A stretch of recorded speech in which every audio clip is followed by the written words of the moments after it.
আদা দেব। ছেলে পক্ষ চলে আসছে, তাড়াতাড়ি আয়। মেয়ে তো খুব মিষ্টি দেখতে, এত সুন্দর মেয়ে আমি জীবনে কখনো দেখি নাই। ভুল বললেন ভাইজান, বর্তমান বিশ্বে সুন্দরীদের যে তালিকা আছে সেখানে 1 নম্বরে আছে রাশমিকা মান্দানা। নাম শুনেছেন নিশ্চয়ই, 257টা দেশের মধ্যে ফেস কাটিং এ সে এখন 1 নম্বরে। বলেন ঠিক না বেঠি? ঠিক ঠিক। আসলে এখন তো সবাই মেকআপ সুন্দরী, মেকআপ করলে যমুনা টিভি আর ধুয়ে ফেললে আনোয়ার টিভি। আপা, আমার মা জননী কিন্তু খুব সুন্দর গান করে, সবার একটা গান শুনে দাও না। 71-এর সেই মুক্তিযুদ্ধতে সুফি সম্রাট দেওয়ান বাগি বাবা যান। আরে এগুলো কি ধরনের গান? একটা ধর্মীয় গান শোনাও না। তপ্তবি তপ তপ্তবালি উসব সুফাপ সুপ সুফালি তপ্তবি তপ। আর গান করতে হবে না। আমার মনে হয় কি আমরা আগে সবাই একজন একজনের পরিচিত হয়ে নিই, কি বলেন? হ্যাঁ, আগে পরিচিতি পর্বটা হওয়া উচিত। আমি হলাম পাত্রের মামা, উনি কিন্তু একই সাথে আমার দুলা ভাই আবার শ্বশুর। আরেক হিসাবে উনি আমার তাওয়াই লাগে। আবার ওনার যে চতুর্থ স্ত্রী, তার ছোট বোন আমার স্ত্রী, সেই হিসাবে উনি আমার ভাইরা। চুদলিং পং। আবার ওনার যে দ্বিতীয় স্ত্রী, সে আবার আমার খালা লাগে, সেই হিসাবে উনি আমার খালুও হয়। এরা এত বিয়ে করেছে আর আমি একটা বিয়ে করতে পারছি না। হায় আল্লাহ খালেদ, আমি যদি একবার বিয়ে করতে পারতাম, আমি জানি না ভবিষ্যতে আমি চেঞ্জ হব কিনা, কিন্তু যদি পারতাম জীবন দিয়ে সংসারটা করতাম। আমি বউয়ের হৃদয় জয় করার চেষ্টা করতাম, কারণ বউয়ের হৃদয় জয় করা মানে আল্লাহর হৃদয় জয় করা। 10 সেকেন্ডস ব্যাক টু ব্যাক। মানে মানে বিয়ের পরে আপনি আমাকে সাপোর্ট করলে আমি আপনাকে সাপোর্ট ব্যাক করব। এখানে যে যার পাশে মানে একজন আরেকজনকে সাপোর্ট করলেই সফল হওয়া যায়। তাহলে তো খুবই ভালো হয়। তুমি কেক বানায় দিবা আর আমি আগারগাঁও কেক স্টেশনে নিয়ে কেক বিক্রি করব। ওই দেখো আপা জান, কেকের কথা মনে করাই দিছে। আপনাদের জন্য কিন্তু কেকের ব্যবস্থা আছে। কইরে নয়ন, এই কেক লে, মেহমানকে কেক দে। তোমায় দেব মিষ্টি কিছু, তোমায় আমি চাই, তোমায় আমি ভালোবাসি, তোমায় আমি পাই। উড়ি উড়ি বাবা উ বাবা। দাও মা, তুমি কেকটা কেটে ফেলো।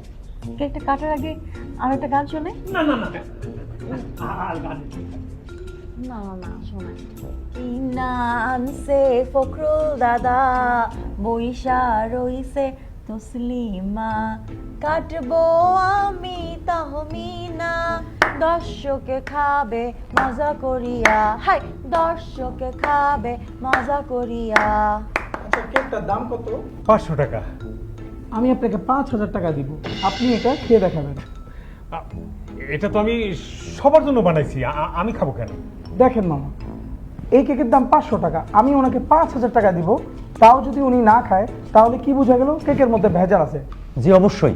আরে আমি খাচ্ছি। ওই কি রে, ওই কি রে, ওই কি রে, মধু মধু মধু, রসমালাই রসমালাই। মা, তুমি রান্না করতে পারো তো? আমার ছেলেটা খুব ভোজন রসিক। না না না না, রান্না করা লাগবে না। আমি তো রাতে এমনিতেই অনেক লেট করে খাই, কাজটাজ থেকে ফিরতে দেরি হয়ে যায়। তখন ওই 300 ফিটে নীলা মার্কেট বলে একটা জায়গা আছে, ওইখানে খুব ভালো হাঁসের মাংস পাওয়া যায়। হাঁসের মাংস আমার আবার খুব পছন্দ। ওইটা বেশি দেরি হয়ে গেলে মাঝে মধ্যে বন্ধ হয়ে যায়, তখন মাঝে মধ্যে ওয়েস্টিনে গিয়ে নাস্তা করি। দেখেছো বিয়ে হওয়ার আগেই কেমন বউয়ের পক্ষ নিয়ে কথা বলছে। আসলে এটাই আমার পারিবারিক শিক্ষা। ছোটবেলা থেকেই আমার বাবা আমাদেরকে আপসহীন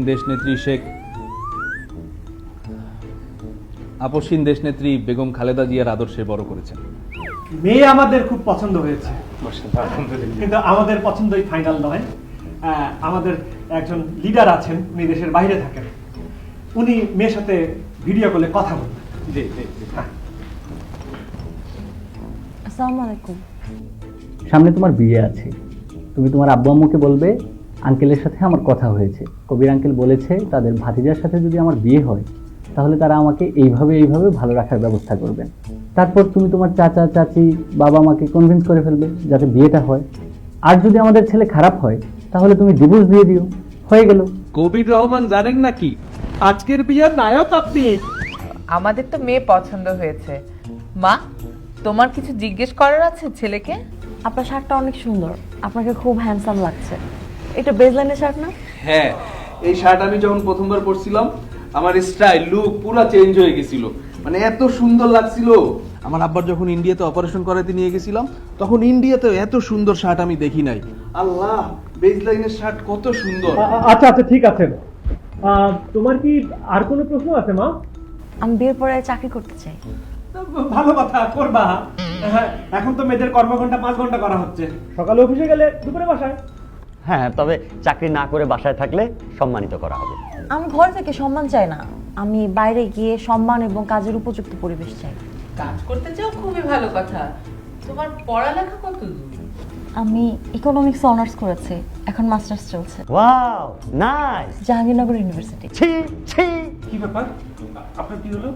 আমি জাহাঙ্গীরনগরে প্রথমে ছিলাম, চান্স পেয়েছিলাম প্রথমে সেখানে দেখেছি সকালবেলা কুলি করতেছে মদ দিয়ে, ছাত্র পিটাচ্ছে শিক্ষককে। বলেন ঠিক কিনা? ঠিক ঠিক। থাকবে না, এই মেয়ে থাকবে না। মোহাম্মদ ইউসুফ, কি জবাব দেবেন আপনি? আমি আবারও বলছি, এই বিয়ে টিকবে না। এই মোহাম্মদ ইউসুফটাকে? ইউসুফ আমার সম্বন্ধী, আবার আরেক সম্পর্কে উনি আমার খালু হয়। আরে ভাই একটু চুপ করেন তো। আপনার কথা শুনে মনে হইতেছে দুনিয়ার সবাই আপনার কিছু না কিছু হয়, এমন জায়গায় জায়গায় বিয়ে করে রাখছেন। আচ্ছা ঠিক আছে, এখন খোঁজ গল্প পরে হবে, কথাবার্তা আমরা পরে বলবো। খাবারের সময় হয়ে গেছে, আসেন খাওয়া দাওয়া করবেন। আপনাদের জন্য অনেক খাবার রান্না করেছিলাম, কিন্তু সকালে আমার ছেলে স্বপ্নীলের বন্ধুরা এসে সব খাবার খেয়ে ফেললো। আমার গরিবের মুখে এক টুকরা গরুর গোস্ত আর সাথে ঝোল আর আলু আনলিমিটেড, যা যত লাগে নিয়ে খাইবে। মাছ আছে তো, মাছ আনতে বলো। এই জিল্লো, মাছ দে। আমি গরিব মানুষ, বেশি কিছু খাওয়াতে পারলাম না, কিন্তু মনে করে না আমি আপনার চেয়েও গরিব। আপনি তো তবু আমাকে মাছ মাংস খাওয়াতে পারতেছেন, আমি তাও পারি না।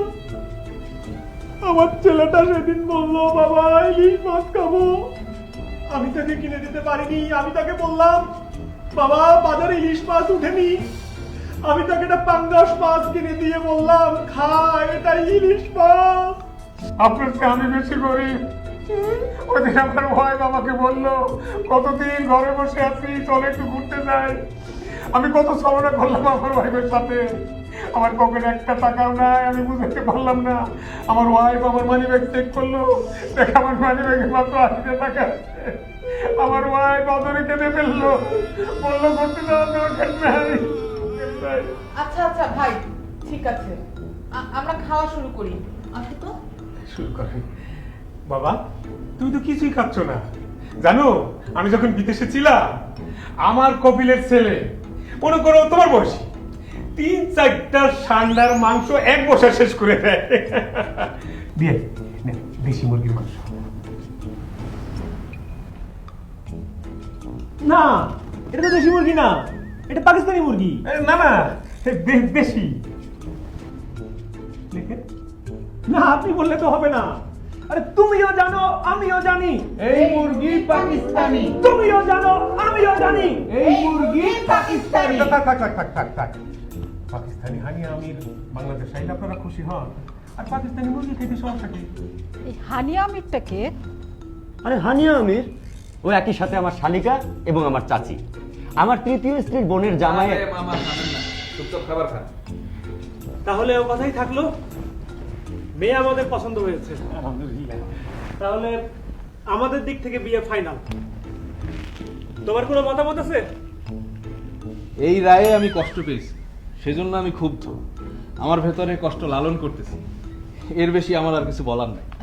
মা, তোমার এই বিয়েতে মত আছে তো? আমি সবসময় চেয়েছি একজন রুচিশীল পুরুষকে বিয়ে করতে। ওনার পরনে বেজলাইনে শার্ট দেখে আমি বুঝতে পেরেছি ওনার চয়েস ভালো। আর সোহাইল রহমানও তো ওনার মতো বেজলাইনে শার্ট পরতেন। সোহেল রহমানটাকে? সোহাইল ও একই সাথে আমার শালা আর শ্বশুর। বাবা, আংটি, এই যে আংটিটা একটু পরিয়ে দাও।